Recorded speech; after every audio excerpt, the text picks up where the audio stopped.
Y ya estamos de regreso en su programa El Punto Es a través de www.ansusmultimedios.com y seguimos con nuestra invitada Erika Nieto. Y bueno, en el bloque pasado estábamos comentando cosas que en serio las tenemos ahí, ¿no? Claro.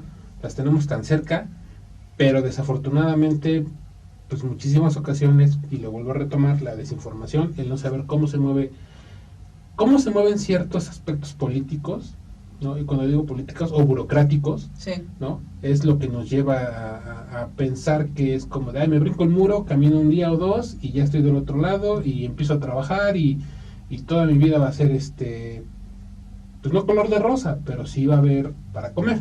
Claro, ¿no? porque allá se gana en dólares y porque allá hay muchos trabajos y porque ya me contaron que en 3 meses se compraron una camioneta. Exactamente. La realidad, sí, la realidad es completamente diferente porque a la gente le cuesta mucho trabajo y mucha dedicación, de además portarse bien un buen rato para poder establecerse. Sobre Así todo es. ahora, ¿eh? Así es. Bueno, en el bloque pasado comentábamos ahora sí que todos estos dimes y diretes que hay, vamos a decirlo así, en el tema migratorio, ¿no? O sea, lo que vive México al ser pues el país de paso, ¿no? Claro. Para llegar a Estados Unidos, ¿no? Pero tú que ya has estado allá, o sea, tú que ya nos puedes contar, ¿sabes qué? Pues el mexicano o el latino, pues en específico tiene mucho que no puede hacer y tiene mucho que sí tiene que hacer, Claro. casi a la de fuerza, ¿no? Claro. Cuéntanos un poco, ¿cómo ahora sí que cómo es esto? Fíjate que además también todo eso ha cambiado mucho al pasar de los años y como bien mencionas, el ataque a las Torres Gemelas fue un parteaguas completamente para la migración. Antes podían pasar, por ejemplo, los niños, si eran más blanquitos, dormiditos con algún matrimonio norteamericano, y los pasaban como ciudadanos y entonces ya, y los papás mientras se pasaban por el cerro, por el desierto, por el río y demás. Hoy eso ya no se puede hacer. En el caso, por ejemplo, y solamente te hago un paréntesis, en el caso, por ejemplo, de los centroamericanos, a lo mejor queriendo y no, bueno, tenemos un poco más de similitudes físicas, y entonces, fíjate que leía yo un texto de la escritora poblana, por cierto, Ángeles Mastreta, en su blog de la revista Nexos, que en uno de sus últimos artículos se llama Un país extraño. Me daba risa, ¿verdad? Pero bueno, es parte de lo cotidiano que se vive en los migrantes. Y en el caso, por ejemplo, de los centroamericanos, tiene una parte de un texto en el que dice: hace días, un muchacho que tiene como debe visitar los refugios para migrantes amontonados a lo largo de la frontera sur de México, que son todos estos centros de detención, convertida por órdenes de Trump en la primera frontera sur de los Estados Unidos de América, oyó una historia que yo le robo a su voz. Al llegar a uno de los refugios, volvió a encontrarse a un hombre de ojos brillantes, a quien ya había conocido hace meses y al que, como tantos, México había devuelto a su país, que lo había deportado ya hace algunos días, por estar en duda la legalidad de los papeles con los que pretendía acreditarse, porque además se hablaba también de que podías tener un pasaporte falso, acuérdate que también se habla de que muchas de estas personas con un IFE falso podían acreditarse como mexicanos. Sí, así es. Hubo un tiempo. Y entonces dicen, según me enteran, este examen se repite a diario y hay quienes consiguen aprobarlo. Supongo que no siempre es igual, pero una suma de los rumores entre viajeros con esperanzas los ha llevado a saber que en migración pueden hacerles preguntas infranqueables, dice Ángeles Mastreta. Es así como llegan ya actualmente toda esta gente que viene del sur del continente, sabiéndose desde el himno nacional de México quién gobierna México, quién gobierna el municipio donde los atrapan.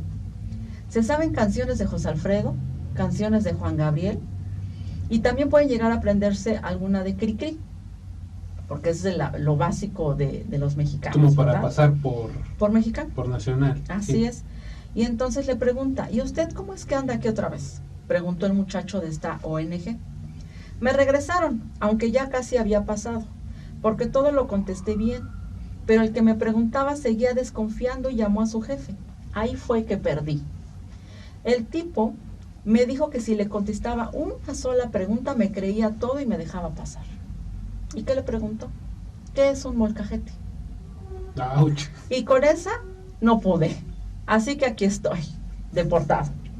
Y tratando de pasar otra vez. Dice Ángeles Mastrete, y con esto termina: la literatura es un país extraño, sin duda, pero el nuestro lo es más. No amo a mi patria, diré como el poema, y ya no sé si daría la vida por uno de sus ríos. Sin duda, no por el Suchiate. Qué vergüenza, que es todo lo que está viviendo México en el sur de su frontera. Este tipo de situaciones, por ejemplo, como mexicanos nunca los hemos podido vivir, porque bueno, los norteamericanos tienen una fisonomía bastante específica. Sí, y así diría uno de mis primos que está allá en Nueva York, decías que los mexicanos tenemos el nopal en la cara, y entonces de ninguna manera... O sea, somos sí, a primera bueno, vista, dices, claro, ahí está. un mexicano. Sí, así es. Y entonces esto también, pues te afecta estando en las calles en Estados Unidos, porque eres reconocible. Y hoy, por ejemplo, con estos discursos de odio que está promoviendo mucho Donald Trump, por eso es que hay tantos actos de discriminación, porque tú puedes tener una residencia permanente en Estados Unidos, O sea, puedes tus tener papeles ya en la orden, ciudadanía, sí, así es. es más, puedes ser nacido en Estados Unidos, pero si tienes padres mexicanos, obviamente, y tienes la fisonomía mexicana, estos crímenes de odio, estos ataques de odio, pues ya no distinguen si tienes papeles o no tienes papeles. Sí, exactamente. No se toman la molestia de decir, a ver, tus identificaciones. No. O sea, simplemente eres inmigrante, eres ilegal y ahí te voy con todas mis ofensas. Sí, así es. Y bueno, yo creo que los últimos casos, desafortunados tiroteos que se han generado. Claro. O sea, por ejemplo, van o están generados por grupos excesivamente radicales, ¿no? Claro. Que obviamente, como tú lo acabas de decir, o sea, no ven quién eres o qué estás haciendo, No. solamente no ven ni siquiera dónde están viviendo. Ajá, exactamente. ¿No? O sea, O la escuela. Solamente ven, se parece, tiene Sí. las características ¿El de él mexicano? y vámonos, ¿no? Salió una señora, no recuerdo en qué estado, pero ella dijo, es que yo quería atropellar a esa niña porque esa niña es mexicana, Ouch. porque tenía fisonomía y porque era ciudadana, pero de padres mexicanos. Porque además ya las generaciones allá en Estados Unidos de mexicanos, bueno, hay gente que se fue hace 50 años. Sí, así es, ya hay gente Y ya ahí es de el abuelo, segunda, ¿no? De segunda, tercera generación, Claro. ya hay, o sea, ya que ya tienen papeles, ya que Sí. obviamente han cursado todos sus estudios, y esto me parece muy importante remarcarlo, que su identidad nacional ya no es la mexicana. No. O sea, ellos ya no Muchos hacen ya ni caso siquiera hablan español. Exactamente, o ni siquiera saben pues, qué onda con un himno nacional, con el... Quizás ya ni siquiera regresaron Exactamente. en esos 50, 40 años. Ya se quedaron allá simplemente. Porque hay gente que ya no regresa. Y como bien lo mencionas, pues ya hacen allá su completa identidad. Y aún así, hablando bien el inglés y aún así, pues teniendo todo ese tipo de actitudes norteamericanas, si pareces mexicano, eres mexicano. Y la gente tiene que enfrentar, los migrantes tienen que enfrentar ese racismo, hoy más que nunca. Sí, creo. Porque aún con gobiernos de origen republicano como el de los Bush, pues el racismo no era tan agravado como ahora con los discursos de odio de Donald Trump. Hoy peor. México está pagando nuestro muro. México no lo sabe, pero lo está pagando. Y son criminales y son todo el tiempo, porque el señor no ha dejado de estar en campaña. Sí. Y su campaña es reforzada, promoviendo discursos de odio en contra de los mexicanos. Lo que a mí me sorprende es que hay un gran sector de la población norteamericana que le hace caso. Claro. Bueno, pero es que ahora eso tienes que, por ejemplo, tenemos que vernos en ese espejo ahora como mexicanos cuando estamos hablando con los centroamericanos. Sí. O sea, sí reclamamos el racismo que tienen en Estados Unidos en contra de nuestros nosotros, mexicanos. Pero ¿cuál es el racismo que nosotros tenemos aquí en contra de los centroamericanos? Ahora que viene gente del Congo. las actitudes que estamos tomando como mexicanos. Porque no nos parece que tengamos viviendo junto a una familia, por ejemplo, de centroamericanos o que nos vengan a pedir trabajo. Es lo mismo que ocurre allá con los mexicanos y ha ocurrido históricamente. Es lo mismo. La gente, por ejemplo, ¿qué fue la última promesa de Donald Trump en uno de sus discursos de campaña? Ahora van a poder, los norteamericanos van a poder elegir a quién quieren tener de vecino. Sí, sí lo recuerdo muy bien. Si no quieres tener a un mexicano de vecino, no lo vas a tener. ¿Vota por mí? Claro. Y eso es lo que ellos tienen que enfrentar y lo han enfrentado siempre, solamente que hoy, pues obviamente es mucho más grave. Por eso es lo que te digo, cuando tú te vas y migras a Estados Unidos, no puedes faltar a las reglas. No vamos a hacer lo que están haciendo aquí los centroamericanos de brincarnos las rejas y cruzar la frontera corriendo sin documentos. Inténtalo en Estados Unidos. No, claro que sí, o sea, tienen una estructura de seguridad muchísimo más, claro, vamos a decirlo así, eficaz. Claro. Entonces, no, y tienen un presupuesto establecido para el cuidado de la frontera impresionante. Sí, sí, elementos de migración, camionetas, tecnología, sensores, hasta de temperatura. Sí, sí, creo. Yo he escuchado bastante sobre ese tema. Claro. Entonces, ya que ingresan y si estás ahí sin documentos, tienes que guardar las reglas. Tienes que portarte bien. Tienes que dedicarte a trabajar. Cada vez son menos las empresas que están ocupando la mano de obra indocumentada. Sí, les conviene porque pagan menos impuestos y pues es una mano de obra que simplemente va a dedicarse a trabajar sin armar problemas, sin buscar sindicatos, sin buscar absolutamente nada. Pero, bueno, todavía hay mucho trabajo. Lo ha dicho siempre Donald Trump y ahorita con sus clubes de golf que tiene mexicanos trabajando. Los que tienden las camas, los que lavan los baños, los que cuidan los jardines, los que lavan los platos. Es mano de obra mexicana. Sí, así es. Y siempre va a haber pues trabajo en ese tipo de sectores y afortunadamente muchos de ellos están avanzando y están pues ya comprometiéndose y por ejemplo los Dreamers, ¿no? Que sí, son todos estos jóvenes que se fueron desde pequeños, que fueron llevados jóvenes, desde pequeños, adultos, que ya aprendieron inglés, porque además ese es uno de los primeros requisitos que tú también debes de enfrentar, aprender el idioma. No puedes tú llegar hablando español por siempre. Sí, sí, sí. Tienes que aprender el idioma como de lugar. También ese es un tema muy, muy complicado. Estos niños ya lo aprendieron, fueron a la escuela y ahora están estudiando, se están comprometiendo, están siendo abogados, están siendo médicos, están siendo investigadores, sin documentos. Fíjate que eso es algo que me llama mucho la atención. ¿Cómo es posible? Bueno, yo lo veo desde ese punto de vista, que pues ahora sí que jóvenes mexicanos o de segunda generación puedan llegar a despuntar tanto, ¿no? Claro.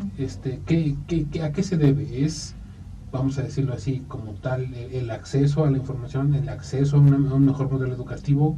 ¿Qué es? Inicialmente es la cultura del esfuerzo. Saben que se tienen que dedicar.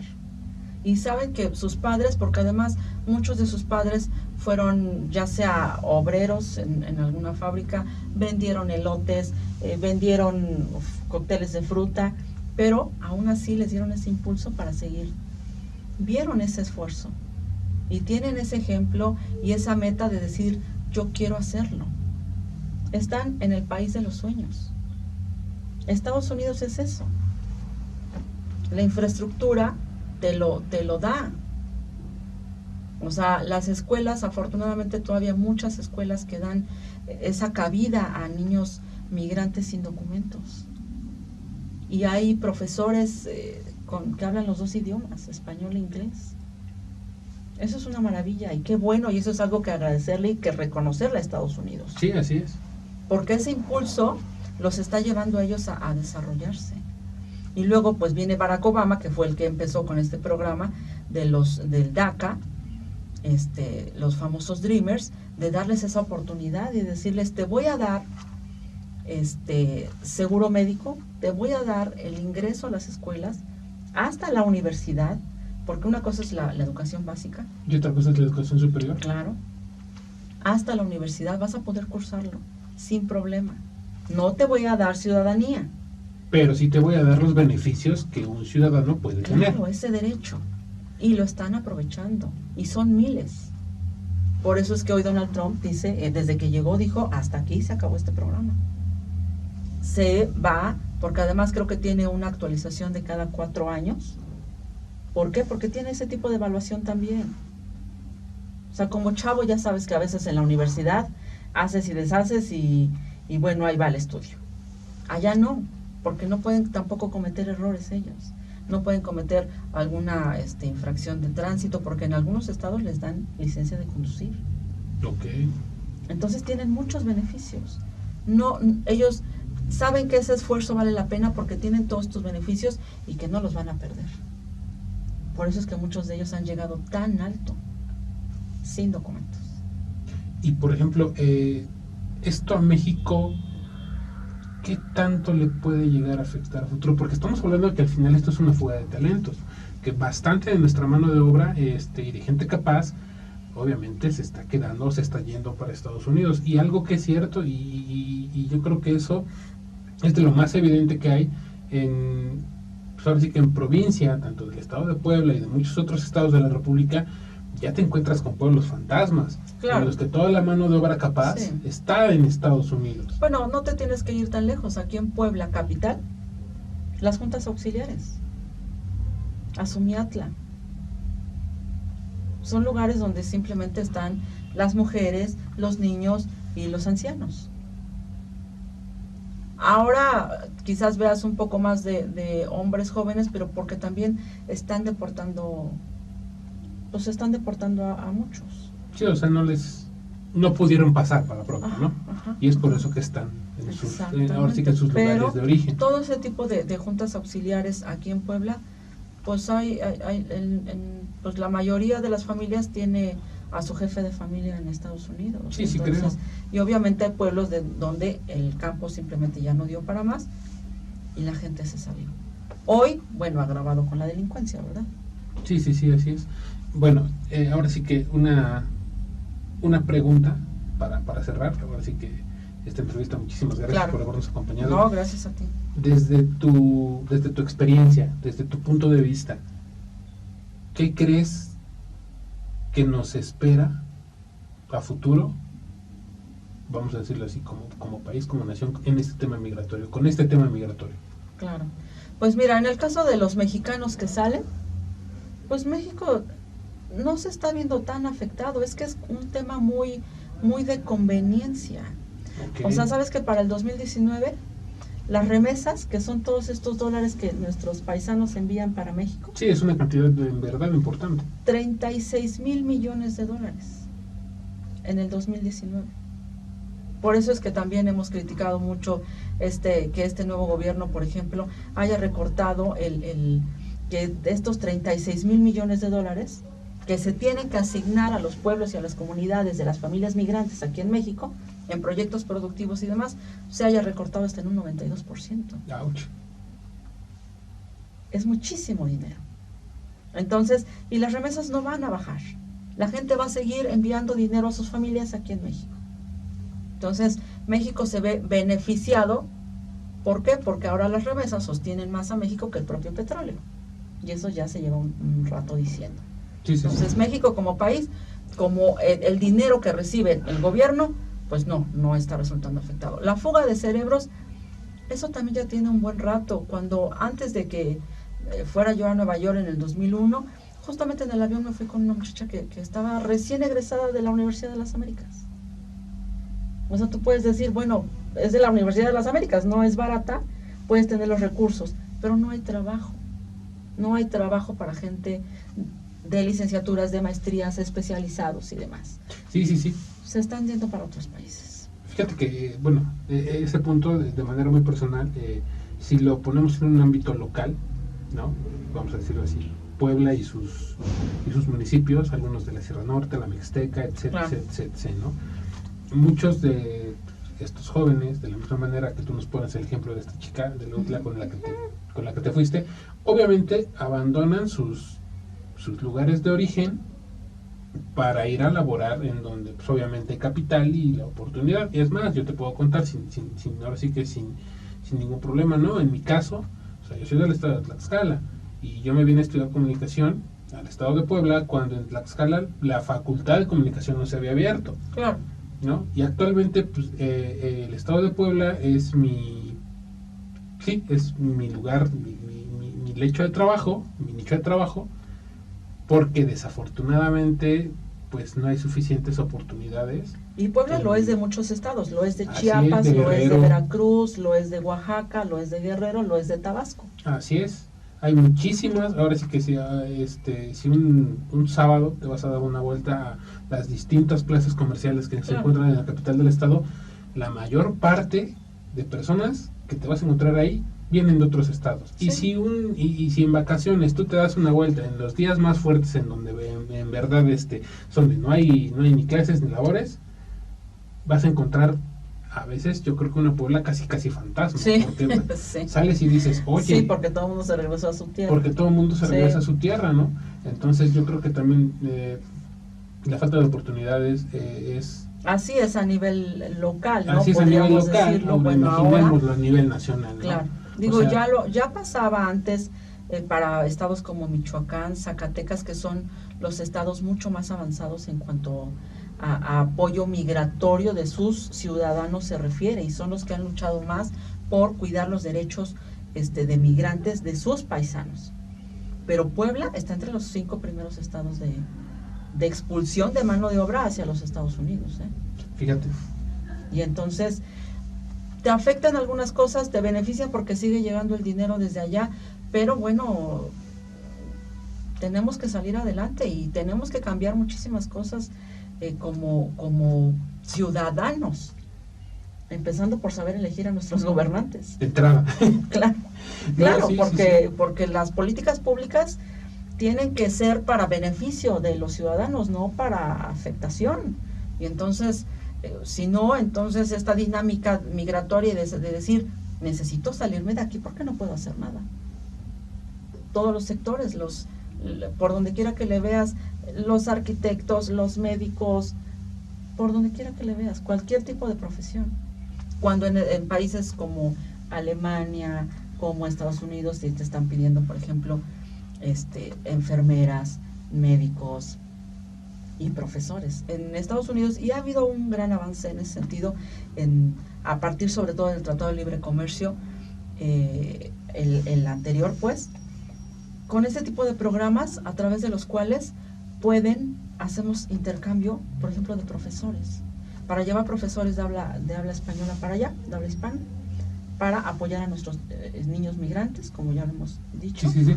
Y así como otras profesiones. Entonces eso también ha ayudado mucho en este tipo de tratados, pero en lo dicho, y con esto termino, las caravanas migrantes no se van a acabar. Viene otra desde Honduras, no se va a acabar mientras los gobiernos no se dediquen a desarrollar sus países y a desarrollar a su gente.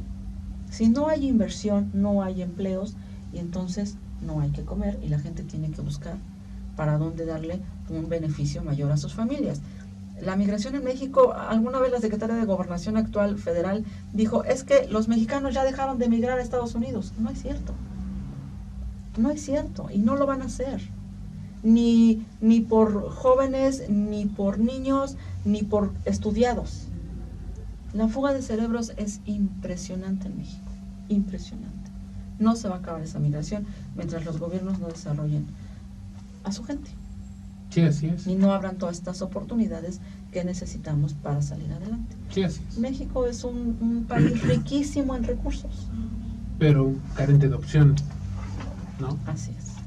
Sí. Y bueno, ahora sí, pues muchísimas gracias por habernos acompañado. Gracias por la invitación. Créeme que la perspectiva que tú nos das ya desde ahora sí que desde tu mirada, ya teniendo la experiencia de haber estado allá, de también ver la problemática aquí, claro, obviamente enriquece muchísimo el panorama, ¿no? No, y además el tema de migrantes es enorme. Sí, así es. Y no es ajeno a nadie. No, claro que no, porque puede ir desde, no sé, desde, no sé, cosas como el mismo género, Claro. ¿no? Porque Claro. ver cuál es el número o el índice de qué género es el que migra más, Claro. ¿no? Qué oportunidades por género hay como migrante en Estados Unidos, y vamos a decirlo también así, quiénes son los que se quedan aquí, la edad, ¿no? Claro. Por ejemplo, también. Claro, claro. Y Y por ejemplo, en el tema de la edad, no hace mucho tuve la oportunidad de entrevistar a Jaime Lucero, que es un poblano de Ciudad Cerdán, que es exitosísimo en Nueva York, que se fue hace varias décadas y que ahora es el fundador de Fuerza Migrante y que está promoviendo a todos estos derechos de migrantes. Él decía que ya como personas grandes, si tú quieres, como ya se dice, de la tercera edad, ¿qué dice? Ahora mi sueño es regresar a morir a mi tierra.